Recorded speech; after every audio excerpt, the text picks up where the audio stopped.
Hello and welcome to another Persevere and Motivate development series video. Now I am not redoing the overview of the HR module. We are in fact going to delve into the HR module in Visual Studio today, which is all well and good because in the last video, as I discussed, we would in fact be doing this. Now the reason I'm coming back to this presentation is because I need to look at this specific section here, and the reason I need to do that is because I need to figure out what kind of data structures I need to put into the role. So if you remember, if you watched it, you will have noticed that I discussed a lot of these things. So we discussed about roles, that we needed to add some basic information, contractual information, interview prep, training materials, that sort of thing. Oops. So what I'm going to do is, when figuring out what to put into the data structures, I'm going to reference this quite a lot over the next couple of videos, so that from my point of view, as someone who has done a level 5 in business, I can figure out what to put into the HR role portion of the HR module. So if we go back to here, what we've got here is our PM role class. We've got an ID, okay, makes sense. Department ID, obviously that references the department. Now we could have global roles, but I don't think that really makes much sense now that I think about it, because initially my original plan was you could have a department within which there would be multiple roles, which obviously makes sense, right? But then you might have, say, director roles that are not specifically assigned to any given department. But then I thought, well, there's no harm in adding a department for, say, a board of directors, for example, for a big company. So I don't think there's really much point in having sort of a global department per se. And then we go on to things like the contract type, the contract length, and the contract interval. So the contract type, that would be things like, is it permanent or temporary, or is it a freelance role, that kind of thing. The contract length, so that's the length of time of the contract. So is it 3 months, 5 months, etc. The contract interval is in fact whether or not this length is determined in months, or if it's in weeks. So if, say, for example, the interval, let's add some comments here just to make it obvious. So let's say 0 means weeks, right? And then 1 is months. So the contract length, let's say the contract length is 6 and contract interval is 0, that means it's 6 weeks. If the contract length is 2 and the contract interval is 1, that's 2 months, right? Makes sense, right? Then we've got this weekly hours. Now on a freelance contract, this wouldn't really exist because freelance, so let's just make a comment here, so that would be unavailable for freelance type contracts. And again, with freelance, for freelance roles, people are self-employed, at least based on UK law. So if you go onto the UK Gov website, you'll find that freelancers are considered self-employed. They would have to pay their own taxes, so you don't pay the tax for them. When you pay for their services, because you're paying for freelancer's services, you could have a role like this. You could create a role in this application, for example. You could have your estimated salary. You could have your salary based on certain methods. So let's say we have payment methods. Oops. So for a freelance role, available in freelance So let's say, for example, you have two payment methods, so fixed intervals or variable. And depending on whether you say fixed or variable will then, so if you say, for example, fixed intervals, it will take the contract length and the contract interval, and then you would pay a specific sum of money based on the estimated salary of how much you would pay in fixed intervals. If it's variable, then you wouldn't use estimated salary. It might be the case that you pay a certain amount for a certain specific task, and then you pay extra amount for another task which is a bit more in depth, that sort of thing, right? So I'm going to put this up here, and estimated salary available for permanent, temporary, and freelance on fixed intervals. Contract types. For variable, we would use a different class for that, and we would just allocate that to the role. So we'll figure that stuff out a bit later. We've got some basic information here, like the title, the location. Location, in the case of freelance, I don't think it would really make sense. Freelance, so unavailable for freelance, because maybe, for example, you find the freelancer online. They don't have to actually be physically available. If they are, well, technically that's not true. Freelancers could, in fact, be physically available. So we'll keep it like that.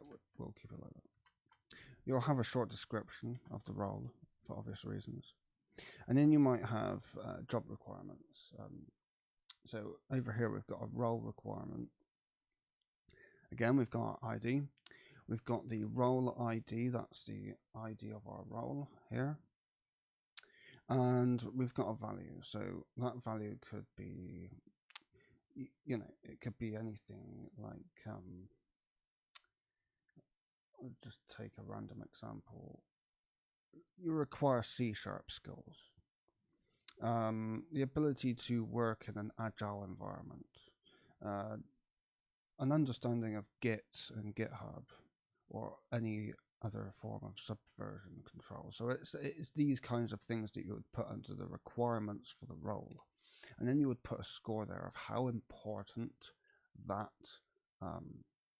skill is to you as an employer. That wouldn't be visible to the candidates when they apply for the role. That's then up to them to decide which part of the requirements are more important and which aren't. Generally speaking, the most important requirements tend to be at the very top of the requirements list. Generally speaking, obviously that's more of a guideline than an actual rule when it comes to people who create jobs and put them on the job listing websites like, say, Indeed and Reed, or Monster, or CV Library, etc. All these job website search engines don't have rules with regards to how you present your jobs, but it's more of a guideline. So you'll have your requirements list, then you might have more of an in-depth understanding of the company behind it. So you might have a company description. So let's put down company description, and we could have that as a template perhaps that we can get from somewhere, so we'll figure that out at some point.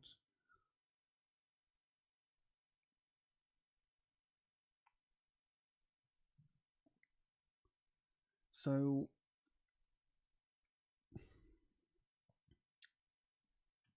let's go back to here. So contracts, obviously, st statutory pays. So what you might have is a probation period. For most roles, you'll be a probation period. It wouldn't really work in the case of a temporary or freelance role. For people in freelance roles, you don't generally get entitled to statutory pay. At least that's what I've read on the UK's government website. Obviously, different jurisdictions have different ideas regarding freelance people, or people who work in as a freelancer. But you might have, for example, in the case of a temporary role or a permanent role, you'll have statutory pay in some way, shape, or form. There may be certain statutory pay that you wouldn't be entitled to in a temporary role, like, say, maternity pay. If you're only there for 6 weeks, then obviously you're not going to be entitled to maternity pay because it's only 6 weeks, right? But you'll still be entitled to holiday. That's still technically a rule, that's still technically a law in the UK at the very least. So let's have a Boolean, not a Boolean value actually, let's say probation period. And this could be, any number of weeks or months. So again, this would only be available for permanent and temporary roles. Now, depending on the length of the contract for a temporary role would depend on whether or not a probation period is even necessary. It might not be. In that case, in this application, you would just set the probation period to 0. Right. And then the probation interval. You're probably wondering why they're integers. The reason being is because when it comes to databases, it is possible to have enums in the database, but in this context with the DB object and the limitations that I've got in there at the moment, it's probably not possible. I wouldn't do it. So I'll just use an integer, and I've got a special trigger within the GUI forms library that I explained earlier about that. So we've got our probation interval. Again, that'll be the same with this one here, so weeks, months. So I'll just copy that, put that there. So after probation, which is when you would be entitled to pay for statutory payments like maternity pay, paternity, holiday, sickness, that kind of thing. That's when that gets applied. Now,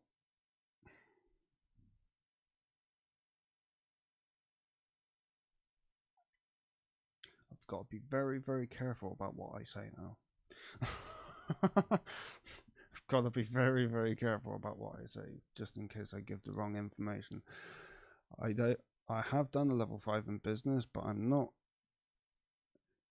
on the HR side of things. I'm not massively big on it. Most of my information has been gotten from gov.uk website, and it's kind of blurry. It's primarily because I haven't really done much revision on it.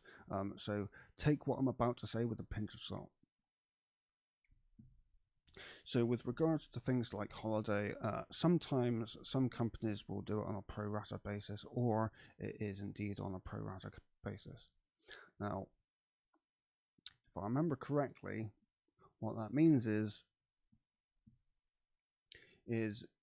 your holiday pay is calculated based on a given yearly period and the number of hours that you do per week. So if you have weekly hours here, let's say, let's just get a calculator out. So let's say you give to your employees holidays, and then we'll have a boolean that says including holidays include bank holidays or bank, whatever. So let's say your holidays value is 25. That's generally the industry, not industry standard, but the general rule based on current laws in the UK. So you would have, say, 25 days of holiday as an absolute minimum for a full-time working position, right? So that's how many days you would be entitled to.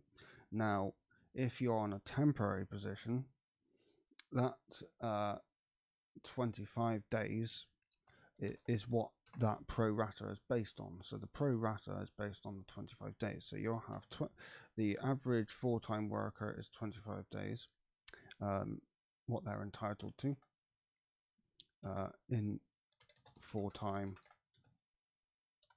on a 37.5 hour week, right? Now let's say you calculate holidays on a pro rata basis for temporary workers, right? So for temporary workers, let's say that temporary worker is there for 3 months out of the total 12. So for a 12-month period, that's obviously that divides down to 4, right? So 4 or 25 divided by 4 is 6.25. That means your employee who works for you for 3 months is entitled to 6.25 days of holiday. That's what pro rata means. So when you mention to your colleagues, we're going to calculate your holidays on a pro rata basis, that generally means that it's because it's a temporary role. For freelance roles, it can be a bit of a grey area, so I'm not going to mention that. I'm not going to mention freelance roles. The reason it's a grey area is because freelancers can they allocate their own time and effort on how much effort they put into a project, and as a result, holidays can't really be calculated in that sense because you would have no control over how much time you give to the freelancer. Now you can add, of course, in the contract of a freelance contract, time needed, for example. So you could put down weekly hours, perhaps.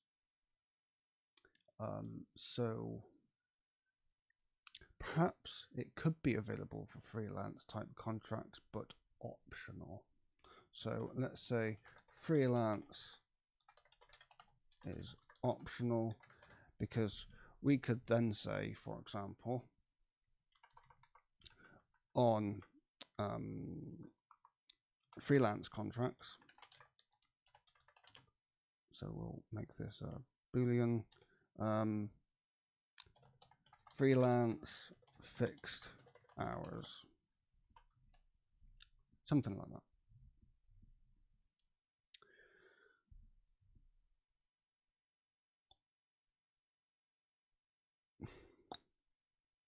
Yeah, something like that. So you could have freelancers who are on fixed hours. Alternatively, you could have freelancers who choose their own hours, and that's where the area of giving holiday and statutory pay gets a bit grey indeed, and that's something that's beyond my skill set and knowledge to really talk about.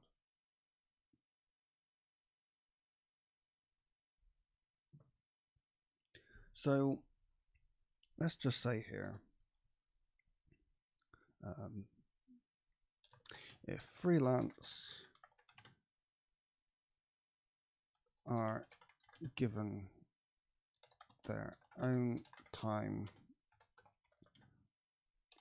use timesheets. So another mechanism within this program that I will add eventually is timesheets, where freelancers who log in to, say, I don't know, some kind of template system. So again, that would be an online template website that you would connect to with Persevere and Motivate. You would then be able to determine whether or not the freelancers, you know, logging in, clocking in, or whatever you want to call it, so that you can determine, you know, excuse me, so that you can determine whether or not that freelancer is logging in, how much time they're spending on the project, etc. Now, when it comes to maternity pay, this isn't going to be available in the role section, but I'm going to put a to-do here. So each user, well, technically employee, will be entitled to statutory pay depending on contract type, right? So for argument's sake, let's just say freelance and temporary roles, certain statutory payments wouldn't be available to them, like maternity pay and paternity and sick pay. So it's those three ones that wouldn't be available to freelancers or temporary contractors.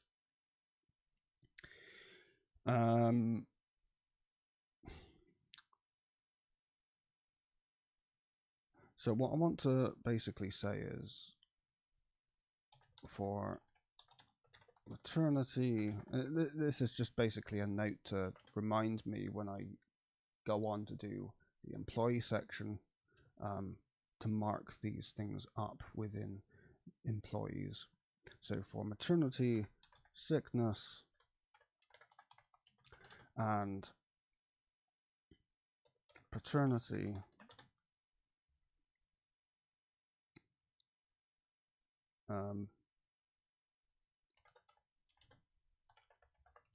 we need to mark dates, times, and pay requirements through timesheets. And there's also going to be a thing about redundancy as well. So let's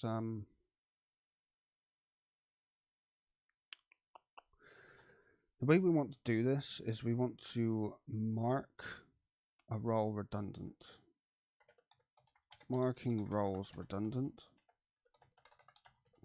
So what that would do is it would generate a task or several tasks. Generate tasks. So the first task is explain to the employee why their role is redundant. So, and within this software, it would allow you to record that information. So we would have another, let's say a note section or a class that allows you to produce notes for auditing purposes, if you're a private limited company especially.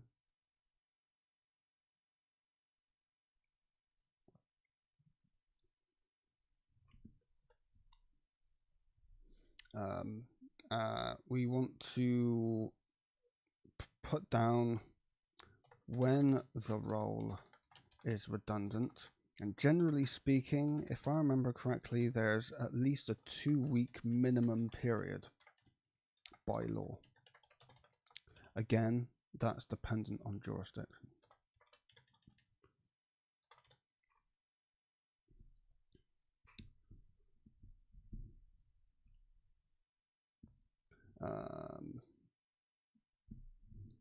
And then you have to obviously carry out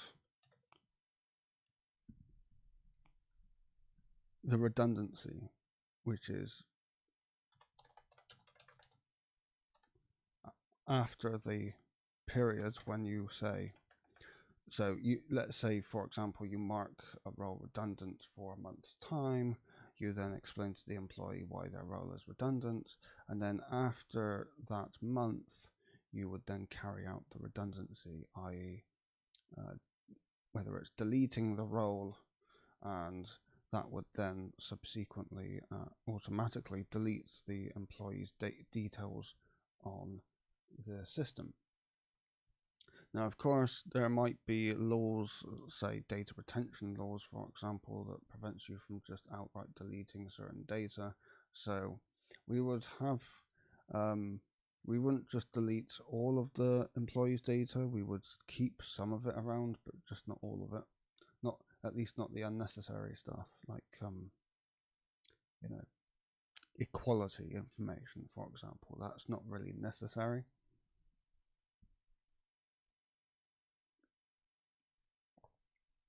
Equality information might be good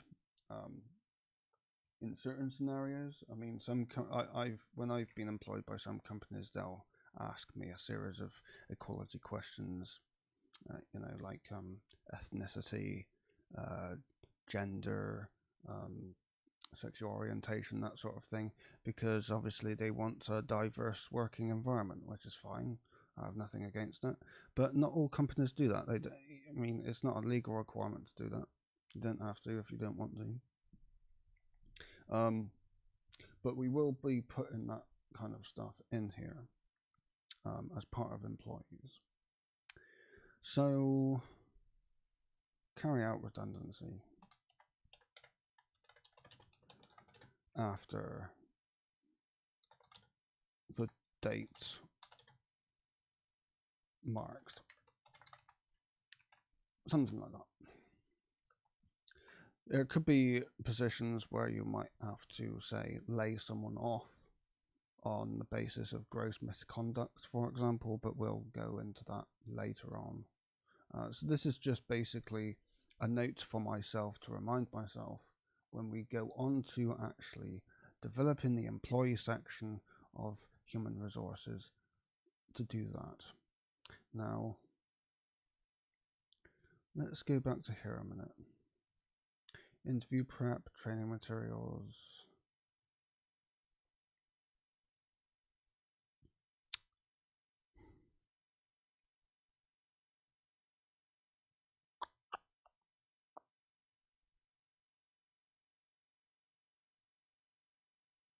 Should we mark the hours now, or should the hours be based on the role itself or as part of the timesheet?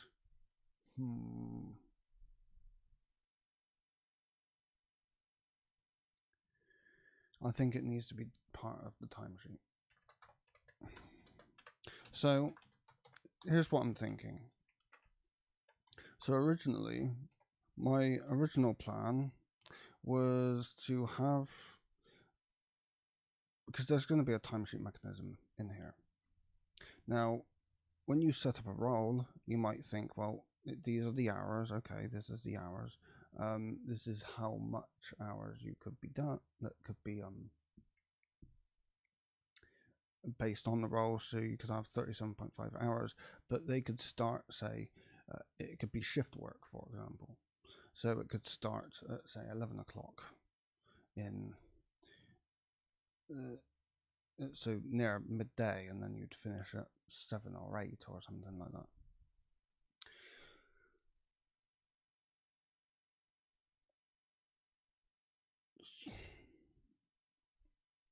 So, yeah, the actual hours themselves would probably be better based in a timesheet. So, setting the hours for employees on their roles will be done through timesheets. Okay. So we're not going to do that here. No, we're not going to do that here. Okay. So next bit, we've got interview prep and training materials. So as part of interviews, if we go to here, we've got our role requirement, right?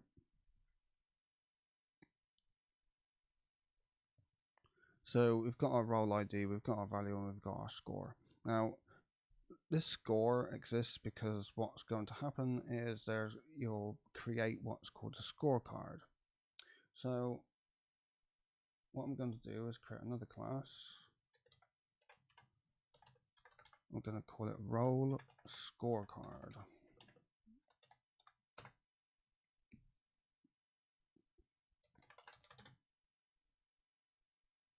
Oops. So using DBM.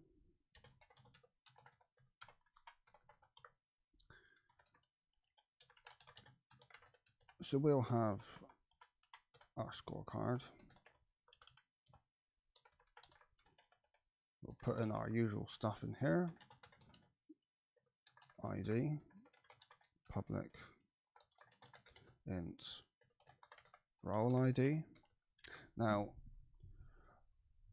in here is just basically a general reference to the score that we require before we start actually looking at the CVs and the applications that candidates send. So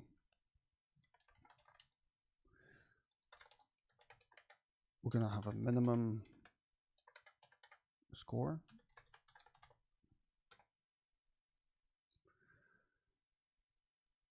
Now, you know what, I'm actually going to make that float. So this could either be percentage based or a fixed value. And we will determine that based on a drop down. So score method, I don't know. I don't know, something like that. So the score method would either be percentage or fixed value. So our minimum score. So what HR departments might suggest is person specifications. Now the person specification is actually kind of the requirements, but isn't at the same time. So when you take a look at job listings on Indeed, Read, etc., you'll have your responsibilities that are outlined down and the skills, and that's all good. But somewhere down the line, you might also see additional information. So the kind of person they're looking for, the personality they're looking for, and that's the person specification. So whether you're outgoing or passionate about customer service or something like that, you know, the more personal traits related to the candidate that would make them appropriate for the role, right? So that's what a person specification is. Now that is what you would pick up in the interview and not necessarily at the application stage. So this role scorecard will have two mechanisms. It will have a minimum score for applications, so minimum score applications, and then a minimum score interviews. And that's all this is going to be. That's what this scorecard is just going to be. Okay. So what I'm now going to do is we've got this role requirement here. So we've got a role ID, value, score, etc. Now I'm going to add something here, and I'm going to make it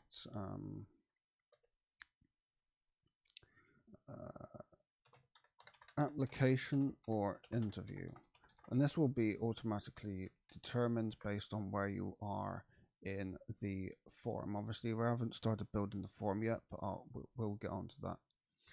So basically, we'll have a section inside of the, say, the requirements section, where you add your requirements. That will automatically say for the application. Inside of the interview prep, where you start putting down questions, that would be under interview. Okay. So let's go ahead and start adding interview questions. PM underscore role interview question.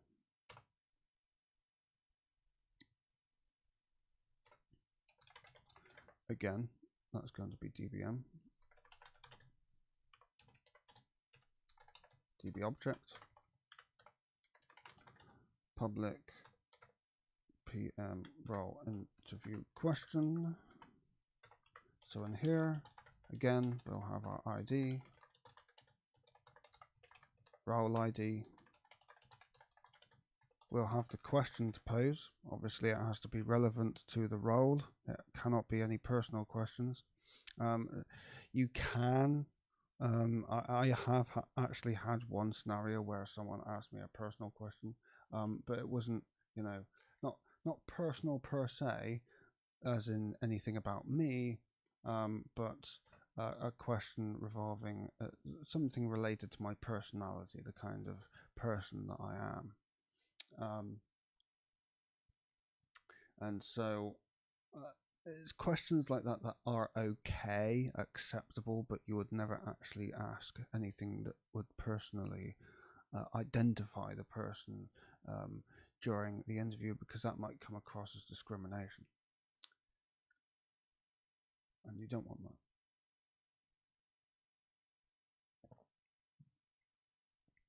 So you'd have your question.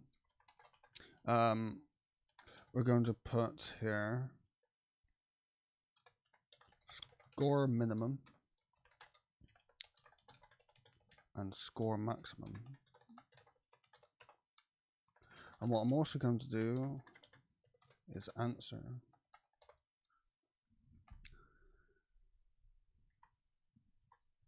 So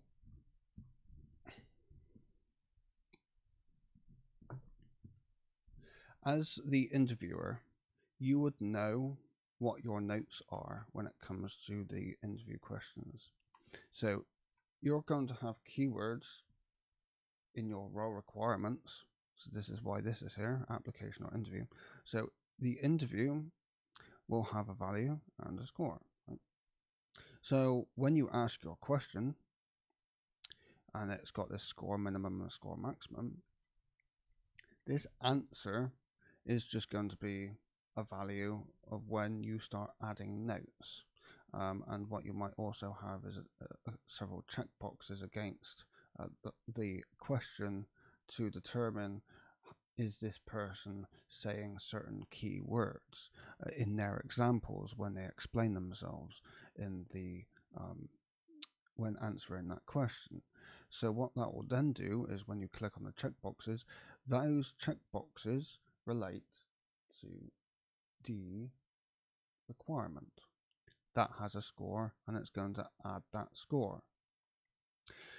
The score minimum and score maximum is going to determine whether or not the candidate falls between minimum and maximum. If they're below the minimum score required for this question, then they might not be suitable within the scenario that you ask of them. If it's between minimum and maximum, then they meet your expectations. If they exceed the maximum, then they exceed your expectations. So that's the idea. This answer is, again, notes that you can use to, because you might not necessarily be checking the boxes immediately, or perhaps you've printed a sheet and you're writing notes on there, and then you would look at those notes later, and then you would apply it into the software that way.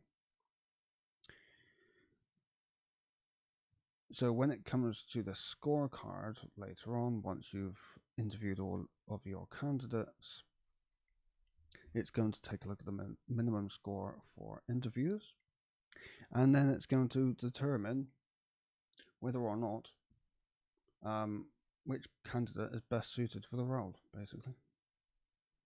And then it's ultimately up to you who you recruit. Obviously, these scores are more of a guideline than an actual rule, right? You make up the scores, and you make up what you feel is necessary to get the best candidate for the role, right? So this is what this is all about. We've also got training materials. We're not going to do that right now because I've already gone over 40 minutes for this video. So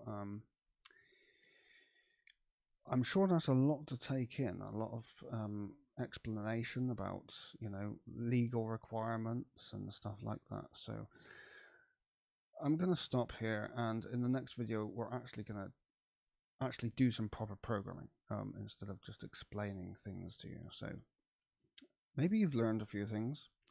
Maybe you've understood a bit more about how to operate within the business world, if that's the kind of thing that you want to do. Obviously, that's the kind of thing I want to do. Otherwise, I wouldn't have done a level 5 in business. So in the next video, we're going to actually start properly developing the HR module, or the roles more specifically. So thank you very much for watching. Hope you enjoyed, and I will see you next time.